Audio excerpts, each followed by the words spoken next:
Welcome back to another Raid Shadow Legends video with Blazing Corp. Today we are continuing our Doom Tower series here. So let's see where we are at. So we crossed... Oh, we're up here. We just finished the Nether Spider. So let's bang out a few levels here. And then let's get on to secret room, I believe number 10 there. So this should be interesting. Alright, so these levels are all about control here. So remove buffs, control adds, get as much out as you can in terms of provokes and whatnot. And if you can just make sure that they don't take a turn, even better, because Alton hits like a truck there. And obviously Krisk is one of the best legendaries in the game with the amount of buffs that he puts out. So yeah, we're just controlling everybody here. Yeah, controlling, blasting, fears, debuffs all over the place here. So definitely putting the pain on these guys here, and that's the way to beat these floors is just control on that end. So as you know, Deacon's running a stun set there. And he's got turn meter control and boosting, so that's why these guys are so effective in this particular type of run. So yep, he just put out some stuns there, so that's nice. Yeah, the stuns really help with the adds here as we're fighting these guys. And I definitely like this side of it where you can, kind of, keep everyone controlled. You're not really at any concern there that, you're going to get hit with a big shot and die. Alright, so we finished that level here. Let's pound into the next level here.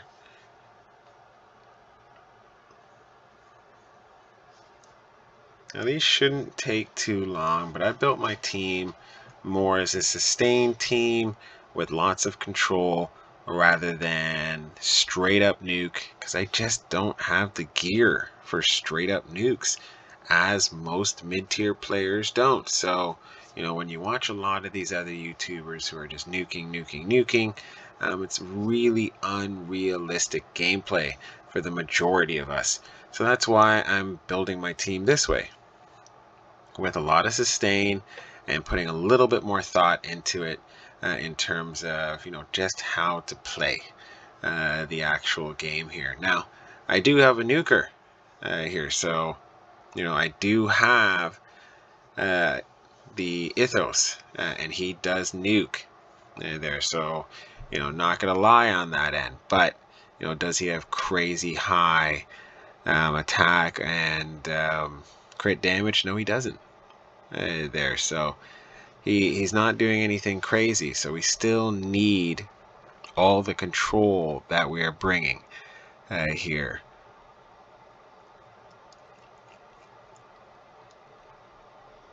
But yeah, that's why I like this team, because the control's insane, and I'm never really feeling at any point that I'm going to die on any of these levels because of the way that I've set it up with the sustained.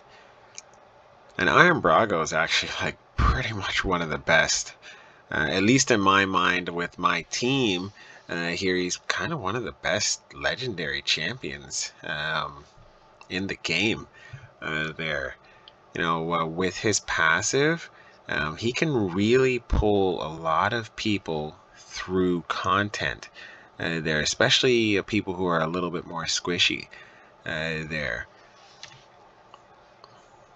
right? So his passive, in case you don't know, in case you haven't been watching my videos there, and the amount of times that I talk about Iron Brago, his passive puts hit 10%. Is it 10% of his defense there to the rest of the team? So he's running about 4,400 defense. So the rest of the team gets 440 extra defense, which is massive.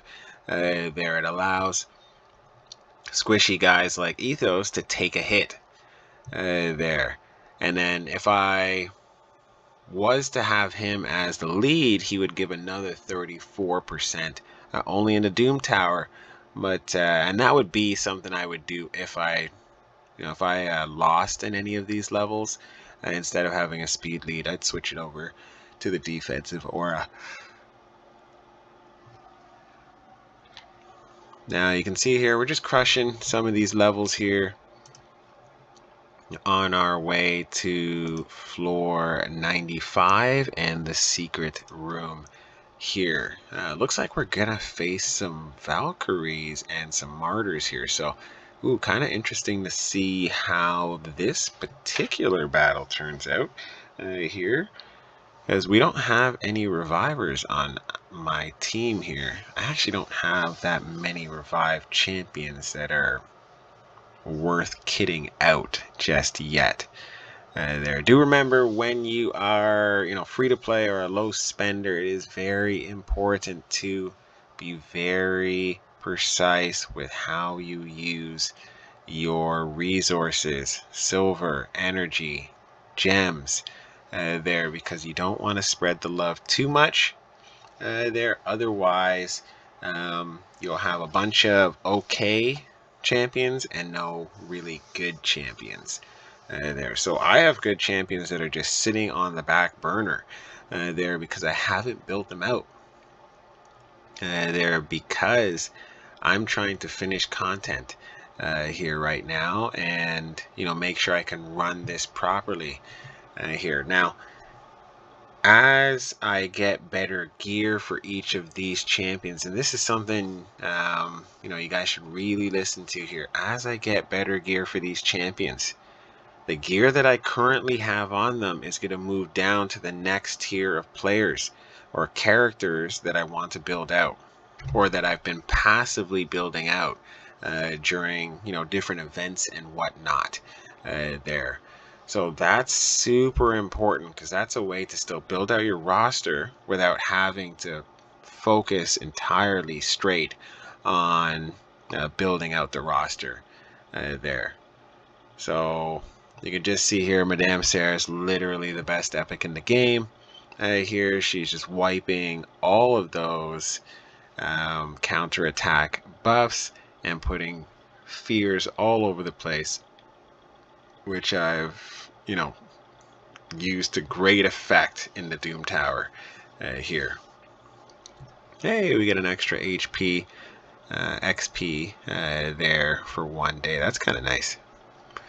Alright, let's continue. Let's smash this level, and then we will go into secret room. I believe it's number 10. Actually, it might be number 9. I think it's number 10, actually.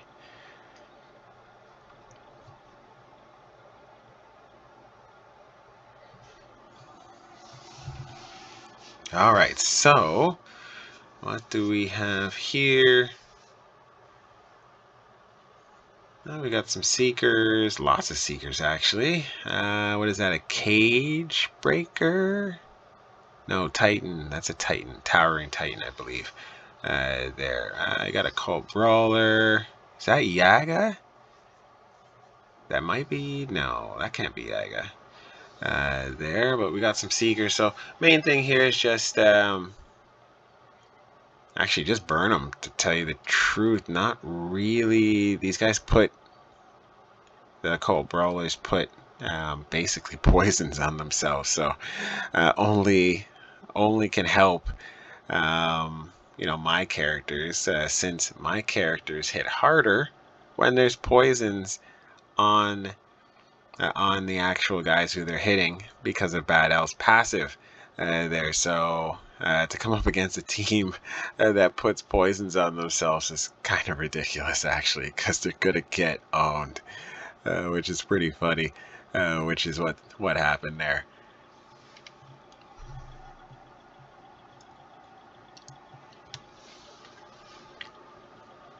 So I'm actually hoping here that a Cold Brawler gets to take a turn and puts poisons on everybody there. So it didn't look like he used the move to put poisons on everybody, so we're still going to burn them anyway here. So not too much of a worry, and then we will be on to secret room number 10.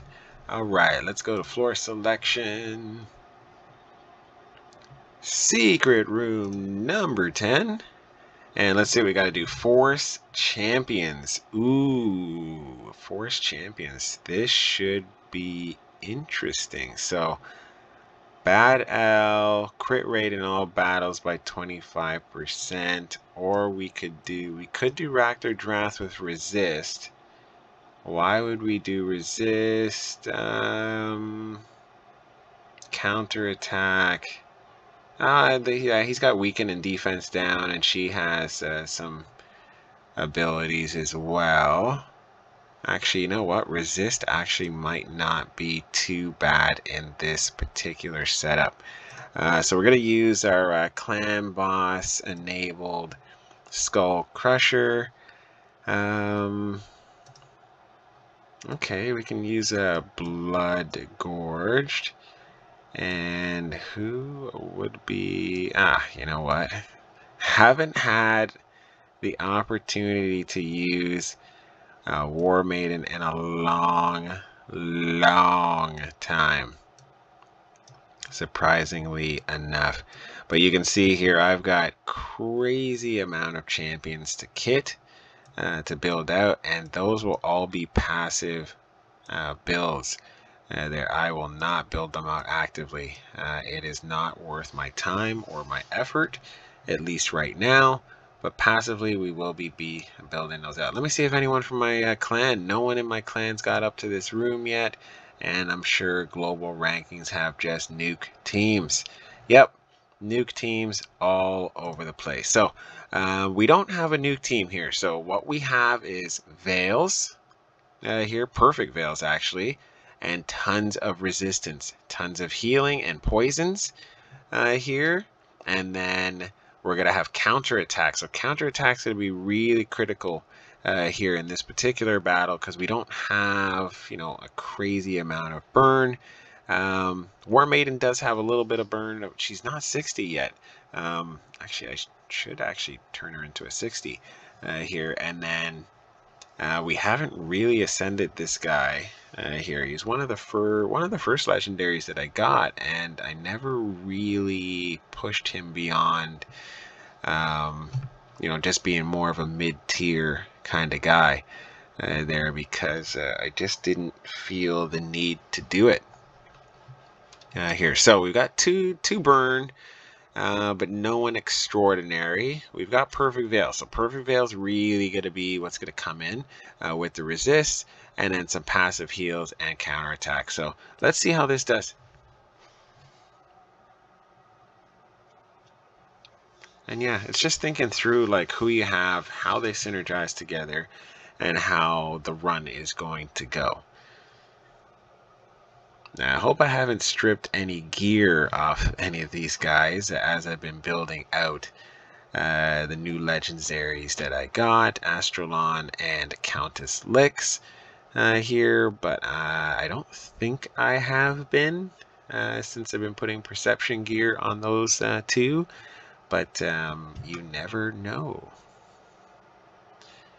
Alright, so we've got a little bit of defense down. Lots of decent amount of poisons out. War Maiden's gone down. Hot dang. But luckily Raktor Drath can do revival here. So that is a good thing on that end for this particular level here. Now, I think at some point I should probably kit out a War Maiden again. because she is not doing it in the Doom Tower here. Yeah, I've got literally no burn. Yeah, this is going to take incredibly long, and I might have to rethink who I bring into this particular level here.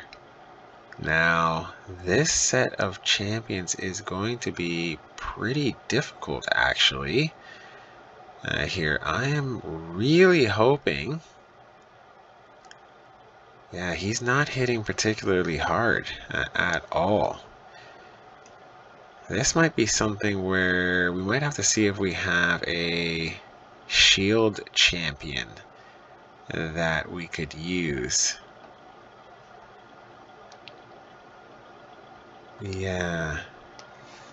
Well, at least we are getting those passive heals as we are taking our turns from Raktor there. And she should be picking up War Maiden momentarily here. So hopefully we can get some defense downs there, and hopefully she can hide too, which would be nice. So the good thing is that Bad L is really fast, and so he is getting to take a bunch of turns to their one. But obviously we're facing another Bad L, so that is going to make this run just a lot longer than it needs to be there, and this might actually precipitate me finishing up Raktor here, getting her to 60, fully kitting her out. She is pretty well kitted right now. There, she's really fast there, and she got good gear on. But yeah, getting to 60 is probably a priority here at the moment. There, and as I said, she's like third in line right now behind Astralon and Countess Lix for a build. And Sidraphone, who I got there as well during the Countess Lix guaranteed event there, because she is she's going to be for Arena here, and she's going to be running content with Cadraphone there, because Cadraphone has a passive where he is going to increase his damage output and so on and so forth when he's under Veil.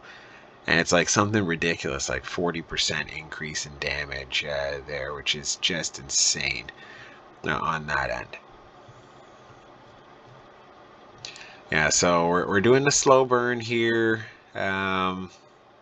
It's kind of who has the better champions in this particular run here. Luckily, I have the better champions versus, the Razins, the Yannicka, I think her name is, and the Skull Crusher. My Skull Crusher is built for Clan Boss, so he is built really beefy here. Not super fast because he's in tune with the Clan Boss, but he is really nice and beefy. Alright, so slow burn continues, and do remember, guys, it doesn't have to be a super fast run. The content just has to get done. Here, that's all you need to remember. Get the content done so that way you can move on. You don't have to build the fastest team in the world. Alright, so that was a slow burn. We are well on our way. We've got about, 28 more there to get Archmage Helmet, who is going to be a vicious character. And I'm hoping that before I get him, I can build out all my other characters, fully kit them, and full masteries before I get him, because he will be a definite 100%. There will be going into the #1 slot when I get him to build out and kit, because he is amazing. His kit is fantastic. Alright, that does it for this video. Next up will be whoever this boss happens to be, and we will chat then.